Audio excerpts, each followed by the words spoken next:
is up? This is John Nelson, and you are listening to the Starting Block Podcast. This is a podcast for complete athletic development, and our mission is to give you the tools to win, whether you are the athlete, the parent, or the coach. Our goal is to give you the tools to win. Now, if you're new to the show, thanks for joining us, first off. Our podcast operates a little bit differently than most out there. We have a couple different episodes. First type of episode that we have is going to be a standard Q&A. So we'll take your questions that you submit to us either through social media or at info@elitelevelperformance.com, and we will answer those. Myself and my co-host Chris and Mandy, we will answer those questions. They can be anything from performance to rehab to nutrition, anything that has to do with athletic development, we will tackle those. The second type of episode is going to be a guest interview. This is where we bring in our colleagues from across the world, and they share their stories about how they win and how they have had success with their athletes or their clients or their patients in their respective businesses and fields. And the other type of episode we have is our Friday Fire. And Friday Fire is going to be about 10 minutes of me doing a solo show here and giving you a little bit of insight into my internal dialogue and what goes on in my head. And that is what today is. Today is Friday Fire. Today's Friday Fire, what I want to talk about is how winners thrive under pressure. Now, this podcast is definitely geared towards athletics, but it applies across the board. So it doesn't matter whether you're a coach, whether you're a parent, or whether you're an athlete, or whether you're, a businessman or woman listening to this show. The philosophy of how you thrive under pressure ultimately will dictate a lot about your performance and ability to lead and ability to win. Now, Tim Grover talks a lot about this in his book Relentless, which is a great book. So I'm kind of paraphrasing when I talk about this a little bit. A winner is going to thrive under pressure. And as Tim Grover says, when everyone else is hitting the panic button, they're looking for the winner for an idea of what to do. They're looking for direction on what to do, but the winner already knows what to do. The winner has already gone through every scenario that is about to occur and already knows the outcome of each scenario. So when fit does finally hit the shan, right, then the winner already has seen this outcome through. He already knows what to do, or she already knows what to do. Thus, there is no panic because they've already determined the outcome in each scenario. They've already played the scenario out in their head. They simply respond to it. If you're not a winner, you're going to panic, and you're going to be looking for the person who is the winner for the answers there. Now, there's going to be a couple other categories there. There's going to be some people that want to be told exactly what to do in an emergency. There's going to be others that have a plan memorized, but the true winner is going to be the one that wants all those options on the table because they've already gone through the series of events that could occur and have already determined the outcome for each of them, and they simply respond and react. Okay? So what does that scenario look like for you? If you're a coach, does that mean what happens if somebody gets injured? What happens if somebody comes in for an assessment or evaluation with a situation that you're not familiar with? What do? Are you going to panic? Are you going to mumble your words and try to spit something out? Or are you prepared for that scenario? Have you done your homework? Do you have a network of people around you that you can trust and ask? Do you have healthcare providers that are available for you? If you're the athlete, if you're in Game 7 and you're down in the playoffs, do you know the scenarios that could occur? And are you prepared for that? Are you prepared for, let's say, you step on the mound and you have a bad outing?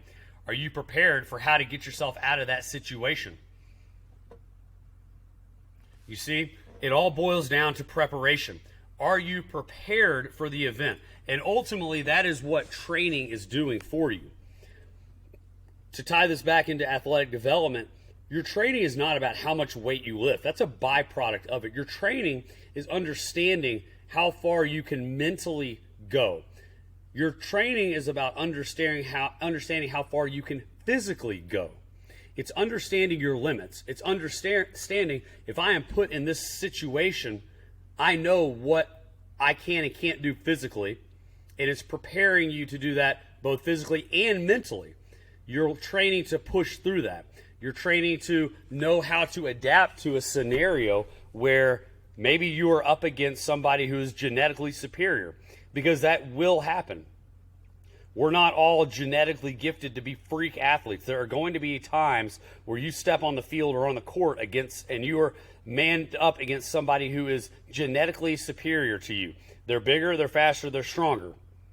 Well, you should know how to beat that.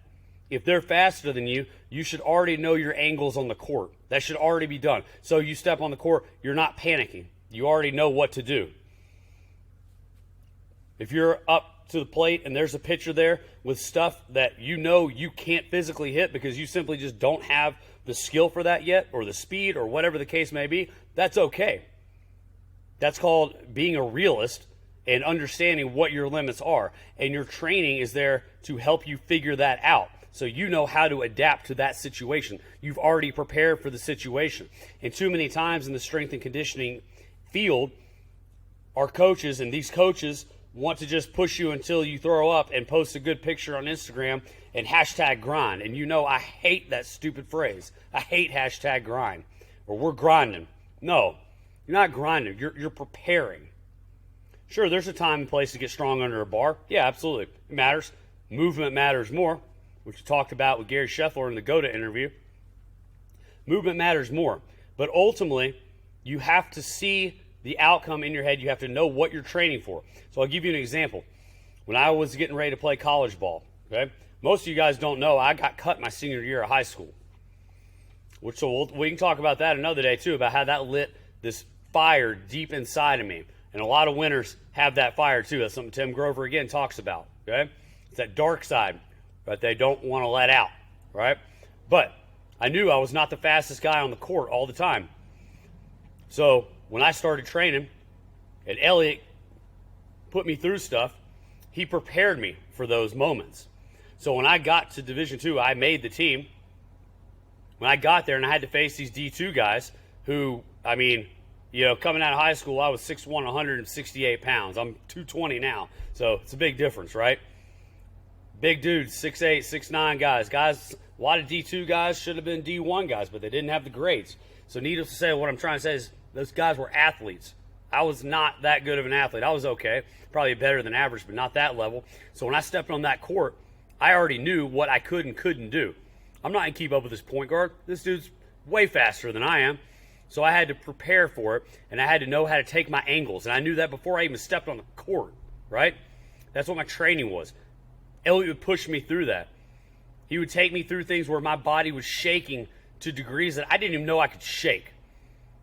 You have to get uncomfortable. You have to mentally place yourself in you have to place yourself in a situation that is going to make you mentally uncomfortable so you can understand where your boundaries are and learn how to find that boundary and know if it's truly your boundary, if it's the area that you need to strengthen. This is something that winners do. So again, when everybody else is panicking, winners aren't panicking because they already know the outcome. They've already seen it. They've already prepared for it. They are ready to go. So I challenge you, how does that relate to your life? What changes can you make in the gym, in the cage, in the classroom? What changes can you make, and do you need to make, physically, mentally, emotionally, spiritually, whatever the case may be? What changes do you need to make and start adapting immediately? Start making the changes, start getting better, start preparing, because this is what winners do. We appreciate you guys. I love you guys. Thank you for listening. Have a great weekend.